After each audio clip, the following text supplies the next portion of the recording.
Meron pa. Ini-interview lang ko si Senator Bongo, ang ating numero 1 senador sa Pilipinas. Siguro mga ilang minuto na lang, parating na siya para kayo po lahat ay damayan at iparating ang kanyang tulong sa lahat ng mga nasunugan. Naalala ko po, noong 2019, pagkatapos na kanyang proclamation, dumiretso agad siya sa mga nasunugan. At ngayon, ganun din ang gagawin niya. Pagkatapos ng proclamation, trabaho agad.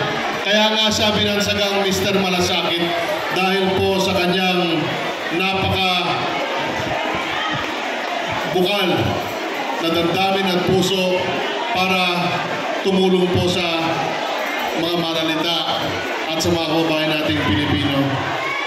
Kaya konting tiis na lang po. Konting tiis na lang. Darating na si Mr. Malasakit. Okay? Okay pa ba tayo? Hindi na ito okay? Okay, magaling kayo. Okay na ba tayo? Okay pa so alright. Sige, sarap ng kain mo. Pero kulang yan kasi dalawa kayo kumakain eh. Diba? Ikaw tsaka yung nasa loob. Ilang buwan na ba yan? 8 months. 8 months. Sigurado ako, healthy yan dahil